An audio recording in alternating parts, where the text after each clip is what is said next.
Imagine, uh, billions of years ago, continents just floating around, bumping into each other. It's kind of wild to picture. It really is.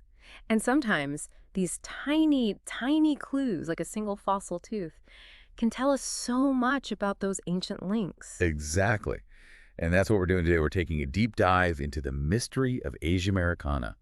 It's this creature, well, known mostly from fossil teeth from the late Cretaceous. hmm And our main sources for this are a really useful Wikipedia overview, which covers the classification, the discovery story, what the teeth look like. And the whole debate about what Asiamericana actually was, Yeah. plus, references to the key scientific papers. Right. But the goal here isn't to drown you in like super technical jargon. No, definitely not. We want to figure out what these teeth tell us about life back then and how places we think of as separate now might have been connected. So let's start with the name, Asiamericana. That name itself tells a story, doesn't it? It absolutely does. It was chosen very deliberately. Asia obviously points to Central Asia, which is where the fossils were found. And Americana highlights the fact that very similar teeth were also being found over in North America. Ah, so right there in the name, there's this hint of a connection. Precisely. It wasn't just, some random animal evolving in isolation. The teeth suggested that Asia and North America must have been linked somehow, or at least closer, back in the Cretaceous. That really changes how you visualize the world back then. Yeah. So where exactly did these Asian teeth turn up? They come from a place called the Bisekti Formation in Uzbekistan. Uzbekistan. Okay, maybe not the first place you think of for dinosaur hunting. Maybe not like Montana or Mongolia, but the Bisekti Formation is incredibly important for understanding the late Cretaceous. These teeth were found during a huge joint expedition. Oh, yeah? Yeah, the Uzbek, Russian, British, American, Canadian expedition. They just called it URBAC for short. Quite a team. Wow, that's a mouthful. A truly international effort then. Definitely. Oh. And the paleontologist who first described these teeth was Lev Alexandrovich Nesov. He found them over a period between about 1974 and 1985. So quite a while spent exploring there. He first mentioned them in print in 1985 in a paleontological yearbook. But the formal naming, Asiamericana asiatica, came later in his 1995 book, Dinosaurs of Northern Eurasia. Got it. And they even know the specific spot, right? CBA 14 in the Bisekti Formation. That's the one. And they have specimen numbers for the teeth, too. The main one, the holotype, is CCMGE 460-12457. And there are a couple of others known as well. It's like paleontological detective work, following these tiny clues. So what was so special about these teeth? What did they look like? Well, this is where it gets interesting, because they were seemingly quite simple. They're described as being straight. Straight. And they don't have that little pinch or constriction you sometimes see at the base of a tooth crown. And crucially, no serrations. No jagged edges like you'd expect on, say, a T-Rex tooth? Exactly. No steak knife edges, just smooth. Straight, no constriction at the base, smooth edges. Simple, but I guess that simplicity actually caused some confusion early on. It really did. Nesov himself, when he first found them, wasn't entirely sure what they belonged to. He actually speculated, could they be from some kind of fish? Saurodont fish? Fish. Or maybe even spinosaurids?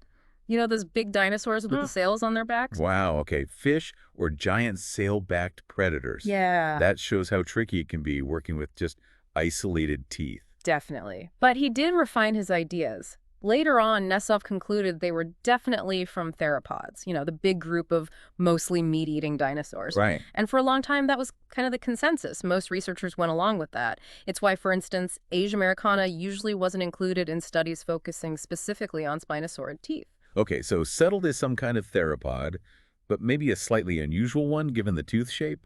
But then the story takes another turn, linking it to something else.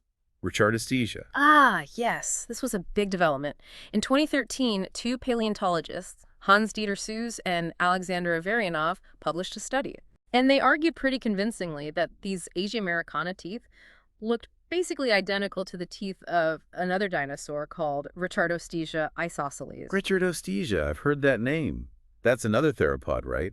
Maybe related to dromaeosaurs, the raptors? Potentially, yes. It's a bit uncertain itself, but generally considered a smallish theropod, possibly in that coelurosaur group, which includes dromaeosaurs, tyrannosaurs, ornithomimids, all sorts. So Suess and Averianov We're saying the teeth found in Uzbekistan were the same type as teeth found elsewhere, belonging to Richardostegia. Exactly. They proposed renaming the species Richardostegia asiatica. Whoa. So is Asiamericana asiatica Yeah. becomes Richardostegia asiatica? That was the proposal. It implies that this Richardostegia animal wasn't just in North America, but had spread, or its relatives had spread, across into Asia. Which loops back perfectly to the original meaning of the Asiamericana name, that connection. It really does. It reinforces that idea of faunal exchange between the continents during the Cretaceous, maybe via land bridges like Beringia, or just closer proximity. And was this just like a one-off suggestion, or did more evidence back it up? No, they followed it up. In 2019, Averyanov and Suze published another study, this time using morphometrics. Morphometric, so detailed measurements and shape analysis. Right. They mathematically compared the shapes and sizes of the teeth, and their results strongly supported the idea that the Asiamericana teeth really do belong within the genus Richardostegia. So the evidence seems pretty strong now. It seems that way, which is why you often see it written as Richardostegia asiatica, now with a question mark. Ah, the question mark acknowledging it's still technically a hypothesis, even if a well-supported one. Exactly. Science is cautious like that. So summing up then, where does that leave Asiamericana as a distinct dinosaur name? Well, it's generally considered what paleontologists call a nomen dubium, a dubious name. Meaning the original evidence, the teeth, aren't distinct enough on their own to justify a unique genus. Pretty much. The features aren't unique enough, and they overlap so strongly with Richardostegia that it's more likely they represent the same type of animal, or at least the same genus. So Asiamericana isn't really its own thing anymore, but rather evidence that Richardostegia, or something very like it, lived in Cretaceous Asia. That's the current thinking, yes. And just for context, its original classification placed it within the Coelurosauria, that big, diverse group of theropods.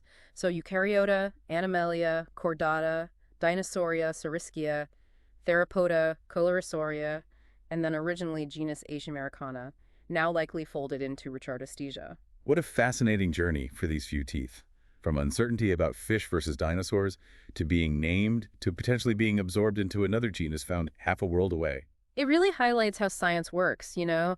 New evidence, new analyses, they constantly refine our understanding, and it shows just how important even tiny, isolated fossils can be. They really can unlock these incredible stories of ancient connections across continents. Absolutely. Those teeth are like little passports from the Cretaceous. So as we wrap this up, it really leaves you wondering, doesn't it?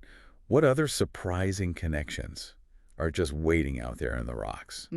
What other creatures might have roamed across continents that we currently think of as being totally separate worlds back then? When you think about the sheer scale of geological time, how much the continents have shifted. Yeah, and how life adapted and moved with those changes. It just opens up so many possibilities about Earth's history and the life it supported. It's quite mind-bending, really.